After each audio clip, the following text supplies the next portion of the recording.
Good morning students, कैसे हैं आप सब लोग। Welcome to my channel Education planet.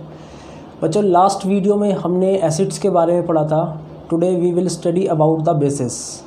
आज हम बेसिस की जितनी भी रिएक्शंस हैं वो सभी करेंगे और बेसिस के जितने भी केमिकल कैरेक्टरिस्टिक्स हैं और फिज़िकल कैरेक्टरिस्टिक्स हैं वो सब हम देखेंगे। तो आइए शुरू करते हैं। बच्चों, बेसिस का मतलब क्या होता है? What are bases? सबसे पहले अगर हम इसकी कुछ फिज़िकल क्वांटिटीज़ देखें, फिज़िकल करैक्टरिस्टिक्स देखें, तो फिज़िकल करैक्टरिस्टिक्स क्या होते हैं? Bases they give OH negative ions in their aqueous solution. For example, अगर हम किसी भी बेस को वाटर के अंदर ऐड करेंगे, उसका एक्वस सॉल्यूशन बनाएंगे, तो दे गिव OH नेगेटिव आयंस। जैसे कि हमने पढ़ा था कि जो एसिड्स होते हैं they release H+ ions, same as it is bases release OH negative ions. Okay, so bases release OH negative ions in their aqueous solution. Okay, acids they release H+ ions and bases they release OH negative ions. Consider करो ये एक solution, एक मैंने beaker लिया, beaker के अंदर base डाला, for example NaOH या KOH, एंड देन इसके अंदर मैंने कुछ अमाउंट वाटर डाल दिया, H2O डाल दिया। तो जैसे ही हम ये वाटर डालेंगे तो ये जो NaOH होगा ये ब्रेक डाउन हो जाएगा Na+ आयंस में और OH नेगेटिव आयंस में। मैं आपको एक चीज़ और बताना चाहता हूँ इसमें कि ऐसा नहीं है कि बेस के अंदर H+ आयंस रिलीज़ नहीं होते, but compare to acids base के अंदर H+ ions very low quantity में प्रोड्यूस होते हैं। एसिड्स के अंदर H+ आयंस बहुत हाई क्वांटिटी में प्रोड्यूस होते हैं। That is the basic difference. H+ ions also produces in bases but in very very low amount. Concentration of H+ ions in bases is very very low. So whenever the bases are added to water, then they release OH negative ions. Okay, now we will study about some chemical characteristics. Chemical characteristics क्या होते हैं basis के, हम उसके बारे में discussion करेंगे। First of all हम इसकी रिएक्शन पढ़ेंगे मेटल्स के साथ। Reaction of bases with metals, and this reaction is very very important reaction. मैं यहाँ पर कोई एक बेस ले लेता हूँ, for example NaOH। Okay, and then मैं एक मेटल ले लेता हूँ कोई भी, फॉर एग्ज़ाम्पल मैं ले लेता हूँ जिंक। सो जब भी ये रिएक्शन होगी ये क्या बनाएगा? Na2ZnO2। Okay, Na2ZnO2। This product is called sodium zincate. This product called sodium zincate and plus H2. Now इसको बैलेंस करेंगे। यहाँ पर हमने देखा Na का सिंगल है, यहाँ पर 2 है, तो मैं यहाँ पर 2 पुट कर देता हूँ। वही same laws of chemical reactions हमें फॉलो करने हैं, जिसमें प्रोडक्ट साइड और रिएक्टेंट साइड दोनों पर number of moles of atoms same रहने चाहिए। Na का यहाँ पर 2 है, यहाँ पर Na का 2 है, दोनों सेम बैलेंस हो गए। O के यहाँ पर 2 एटम्स है, O के यहाँ पर 2 एटम्स, सेम प्रोडक्ट साइड पर भी। H के 2 एटम्स रिएक्टेंट साइड पर, प्रोडक्ट साइड पर भी H के 2 एटम्स। Zn का सिंगल एटम, Zn का सिंगल एटम, दैट मीन्स दोनों तरफ रिएक्टेंट साइड पर और प्रोडक्ट साइड पर number of atoms are the same. So this is very important product that is formed during the reaction when the basis reacts with metals, that is called sodium zincate. Okay, next reaction पे चलते हैं।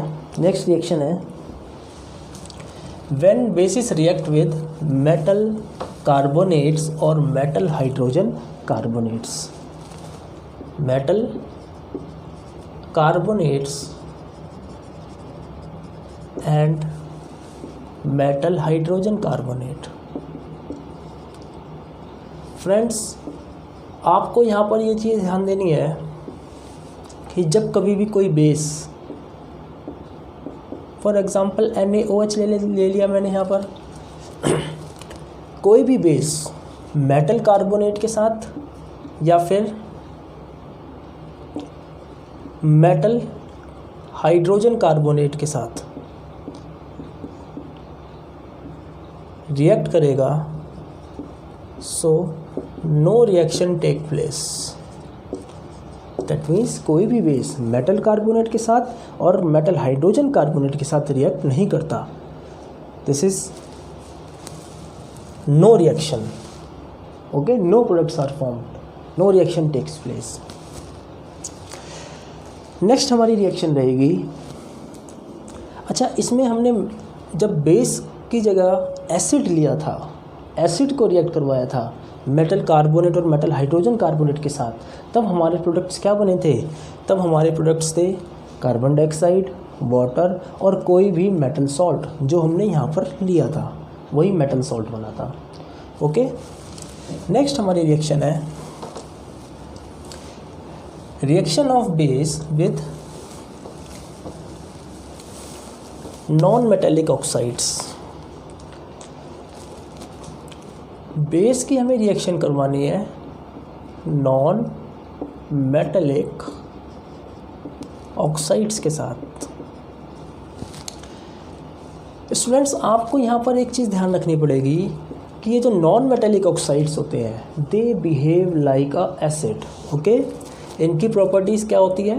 As acid, they act as acidic properties, they have acidic properties. Base को अगर हम non metallic oxide, for example non metallic oxides मैंने ले लिया मैंने CO2, this is the non metallic oxides. तो कोई भी बेस को जब हम नॉन मेटेलिक ऑक्साइड्स के साथ रिएक्ट करवाएंगे तो क्या प्रोडक्ट्स बनेंगे? जैसे मैं एग्जांपल ले लेता हूँ यहाँ पर CaOH whole twice, this is base calcium hydroxide, and when it react with carbon dioxide it forms CaCO3 plus H2O. Okay, these are the products that are formed when base react with non-metallic oxides. कोई भी salt बनेगा metal का, metal salt, and water बनेगा, water form हो जाएगा। तो base की हमारी जो रिएक्शंस हैं, ये दो रिएक्शंस हैं मेजरली। बेस जब मेटल्स के साथ रिएक्ट करेगा, सेकंड बेस जब नॉन मेटेलिक ऑक्साइड्स के साथ रिएक्ट करेगा, और तीसरी जो मैंने बेस की रिएक्शन बताई थी आपको, that is neutralization reaction when base react with acids. Okay, when base react with acid they form neutral salt and water. This is neutralization reaction. Students, एक वेरी इंपॉर्टेंट क्वेश्चन इसी point पर पूछा जाता है बार बार कि जैसे मान लो when we pass CO2 from lime water, ये आपका कार्बन डाइऑक्साइड है। Okay, when we pass carbon dioxide through lime water, this is lime water, calcium hydroxide,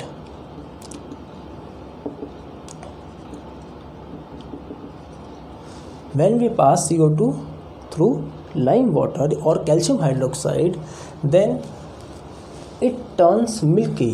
Lime water क्या होगा? It turns milky due to the why it is so? It is due to the formation of calcium carbonate. Okay, calcium carbonate form होगा, इसकी वजह से lime water it turns milky. But when we pass excess of CO2, when excess of CO2 is passed through it, then the milkiness disappears. So इसका reason क्या है?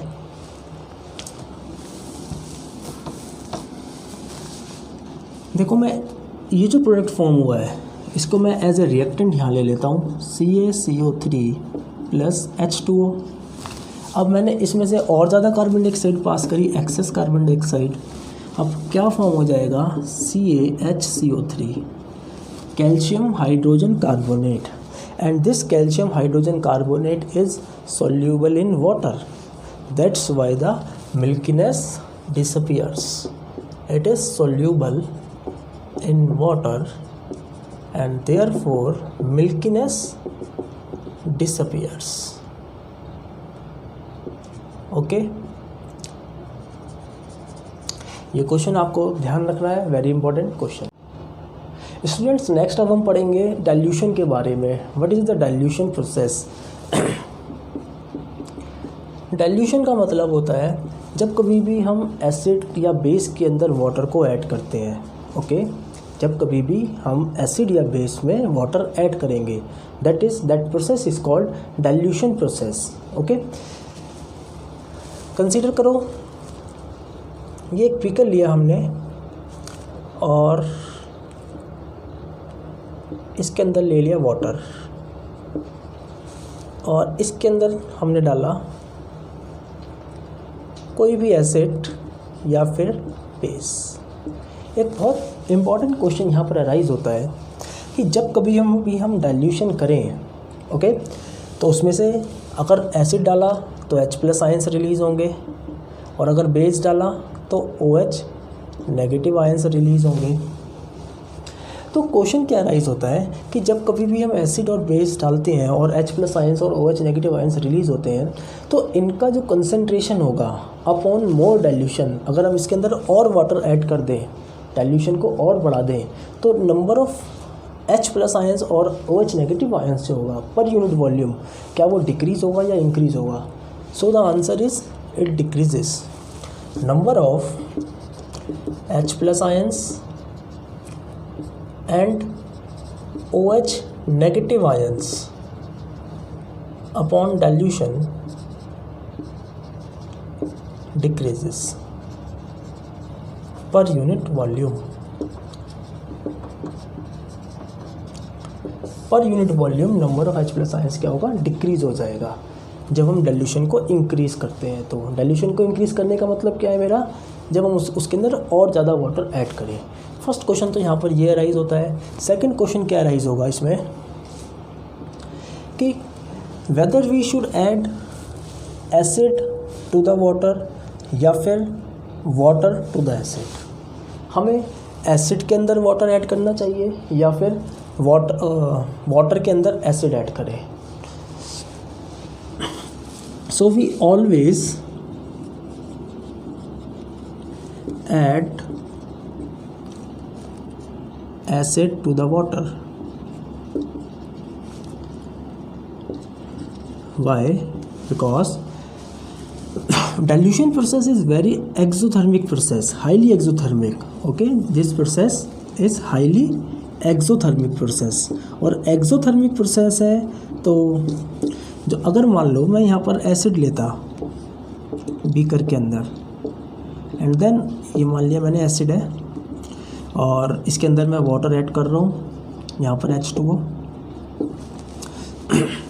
Acid के अंदर water add किया, तो it is highly exothermic process. हो सकता है इसके जो ड्रॉपलेट्स हैं या जो एनर्जी रिलीज़ हुई है, हाईली एक्सोथर्मिक जो एनर्जी रिलीज़ हुई है, द ड्रॉपलेट्स में splash out and it may cause burn. Okay, that's why it is recommended that acid should be added to the water. Okay, यहाँ इस टॉपिक के ऊपर मेजरली ये 2 क्वेश्चंस बनते हैं।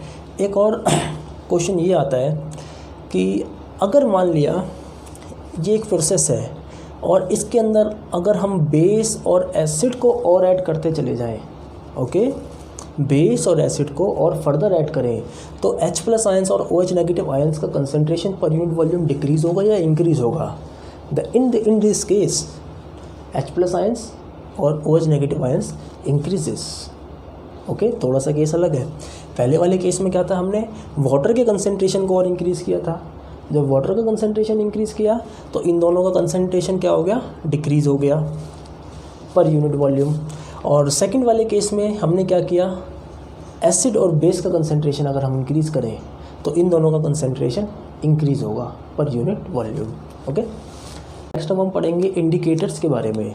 What are indicators? Indicators are the substances और chemicals that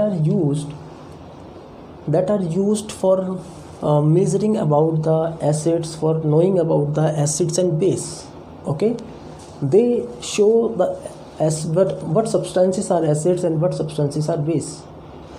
indicators हमें acids और बेस के बारे में बताते हैं कि एसिड्स क्या होगा और बेस क्या होगा। इंडिकेटर्स मेजरली 3 या 4 टाइप्स के होते हैं। हम बात करते हैं सभी के बारे में। फर्स्ट जो हमारा इंडिकेटर है वो है नेचुरल इंडिकेटर। ओके, सेकंड हमारा इंडिकेटर है यूनिवर्सल इंडिकेटर। नेक्स्ट हमारा इंडिकेटर है सिंथेटिक इंडिकेटर। एंड लास्ट हमारा टॉपिक इंडिकेटर है olfactory indicator. Okay, natural, universal, synthetic and olfactory indicators. Natural indicator जो नेचुरली एग्जिस्ट करते हैं, those indicators which naturally exist in nature, they are called natural indicators. For example, turmeric,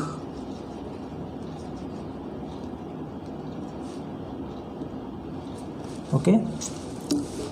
Universal indicator, it is the mixture of several indicators.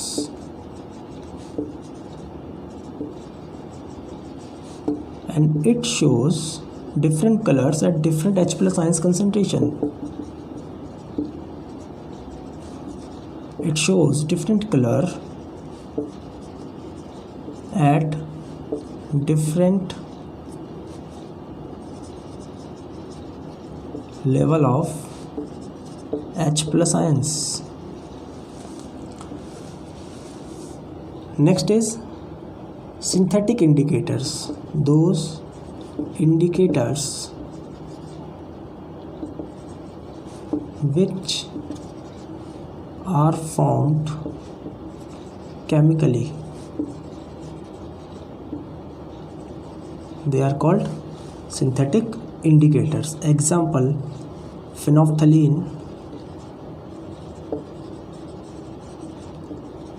methyl orange. And what are olfactory indicators? Those indicators which have different odor or smell at different acids and base. They are called olfactory indicators. Example, vanilla, clove. They are olfactory indicators. Now we will study about the one of the universal indicator, that is pH. pH के बारे में पढ़ेंगे detail में।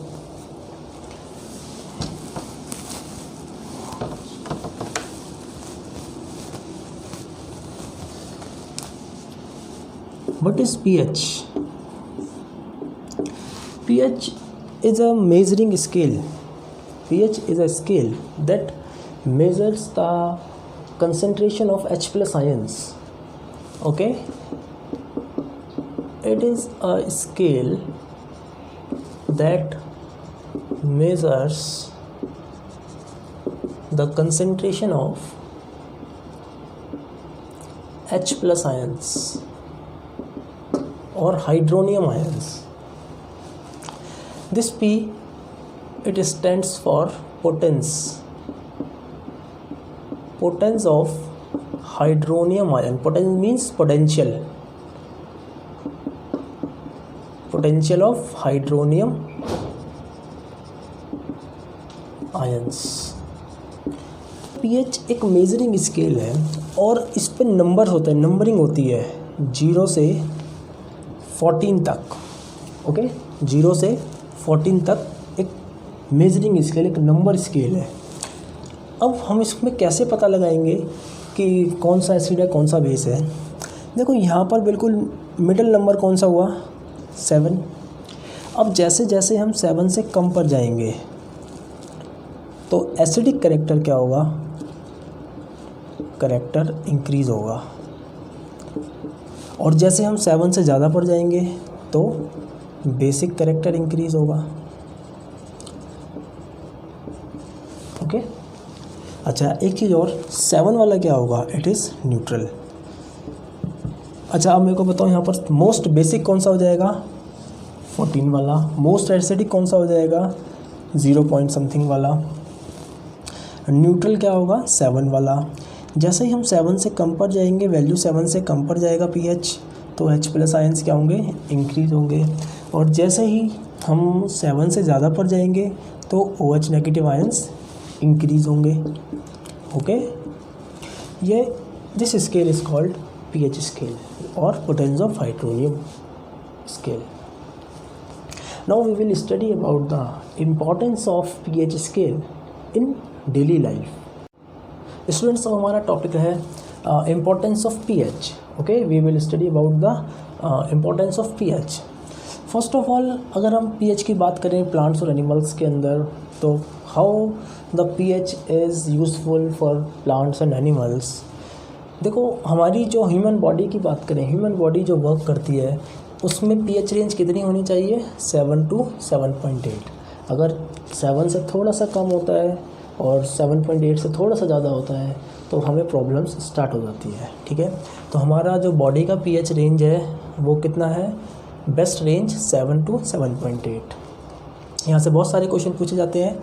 And then acid rain की अगर हम बात करें तो pH रेंज अगर 5.6 से कम चला जाता है, pH रेंज अगर 5.6 से कम चला जाएगा तो that rain is called acid rain, क्योंकि एसिडिक की तरफ होता चला जाएगा ना थोड़ा। मैंने आपको बताया था 7 वाला न्यूट्रल होता है, 7 से हम जैसे जैसे कम पर जाएंगे एसिडिटी इंक्रीज होती चली जाएगी। तो 5.6 से अगर pH रेंज कम जाता है that rain is called acid rain. Next अगर हम बात करें pH ऑफ सॉइल की, सॉइल की कैसे इंपॉर्टेंस है सॉइल के लिए pH। Plants require specific pH range for their growth. Plants की रिक्वायरमेंट होती है स्पेसिफिक pH रेंज की, तभी वो ग्रोथ करेंगे। pH in our digestive system, our stomach produces HCl which helps in digestion. We know that हमारे stomach के अंदर HCl एसिड प्रोड्यूस होता है, तो उस HCl एसिड का भी एक स्पेसिफिक pH रेंज होनी चाहिए। During indigestion stomach produces more acid and cause pain and irritation. Okay, अगर इंडाइजेशन की प्रोसेस होगी तो इंडाइजेशन की प्रोसेस के दौरान जो हमारा स्टमक होगा वो और ज़्यादा एसिड प्रोड्यूस करने लग जाएगा, जिससे pH रेंज क्या हो जाएगी? कम हो जाएगी। और अगर pH रेंज कम होगी उससे हमें पेन महसूस होने लगेगा। तो उससे रिड ऑफ करने के लिए, उससे बचने के लिए हम क्या करेंगे? एक माइल्ड बेस का यूज़ कर लेंगे। For example like milk of magnesia. जैसे हम डाइजीन वगैरह यूज़ करते हैं तो उसके अंदर आप कंटेंट देखोगे, उसके अंदर क्या कंटेंट होता है? Milk of magnesia, that is MgOH whole twice. It acts as a base. Very important question, what is milk of magnesia? It is magnesium hydroxide. It is mild base. It neutralizes the reaction and forms the neutral substances. तो pH range हमारे digestive system में भी हम बहुत important एक role play करता है। अब हमारा इम्पॉर्टेंस है टूथ डिके में। pH changes as cause of tooth decay. Okay, tooth decay में कैसे इम्पॉर्टेंट है pH? देखो बच्चों, टूथ डिके कब स्टार्ट होता है? जब हमारे माउथ का जो pH होगा वो 5.5 से कम हो जाता है। ओके, 5.5 से जब कम होगा तो हमारा टूथ डिके स्टार्ट हो जाता है। एंड वी नो दैट हमारा टूथ इनेमल किसका बना होता है? It is made up of calcium phosphate. Okay, very hardest substance. तो ये जो केमिकल फॉस्फेट, कैल्शियम फॉस्फेट का हमारा टूथ इनेमल बना हुआ है, जब हमारे माउथ का पीएच लोअर देन 5.5 हो जाएगा तो इट स्टार्ट्स, टूथ डिके जो होगा वो हमारा स्टार्ट हो जाएगा। And we can use toothpaste which are basic in nature and it causes neutralisation reaction and formation of neutral salts form takes place. अच्छा, ये जो एसिड्स होगा ये कहाँ से प्रोड्यूस होते हैं? It is produced by degradation of food particles by bacteria. जितने भी बैक्टीरिया हमारे टीथ के अंदर प्रेजेंट होंगे तो वो क्या करते हैं, ये एसिड्स को प्रोड्यूस करते हैं जो कि टूथ डिके स्टार्ट करता है, क्योंकि इसका जो पीएच रेंज होता है वो 5.5 से कम चला जाता है। Next, self defence by plants and animals. PH is also very important, it plays very important role in self defence by plants and animals. जो बी स्टिंग होगी, it contains acid, okay, which cause pain and irritation. Bee sting जब भी मधुमक्खी हमें काटती है तो वो क्या करती है, एक एसिड इंजेक्ट करती है हमारी बॉडी के अंदर, जिसकी वजह से हमें पेन और इरिटेशन होता है। तो हम क्या करेंगे, माइल्ड बेस जैसे कि बेकिंग सोडा हम यूज़ कर सकते हैं, क्योंकि न्यूट्रलाइजेशन रिएक्शन होगा तो हम बेकिंग सोडा यूज़ कर लेंगे और उसकी वजह से क्या होगा, हमें रिलीफ मिलेगा। सेम एज इट इज़, जो नेटल लीव्स होती हैं, ये इसके अंदर क्या होता है, मिथानोइक एसिड होता है। नेटल लीव्स के अंदर मिथानोइक एसिड होता है एंड इसके लिए भी हम क्या यूज़ कर सकते हैं, एक बेस यूज़ कर सकते हैं जैसे कि बेकिंग सोडा या फिर मैग्नीशियम हाइड्रोक्साइड या कैल्शियम हाइड्रोक्साइड, सोडियम हाइड्रोक्साइड, ये सारे के सारे बेसिस हैं जो हम यूज़ कर सकते हैं। And stinging hair of this nettle leaves, it contains methanoic acid. ये आपको वर्ड वेरी इंपॉर्टेंट, ये आपको ध्यान रखना है, इट कंटेन्स मेथानोइक एसिड। तो आज की वीडियो मैं यहीं पर ओवर करूँगा।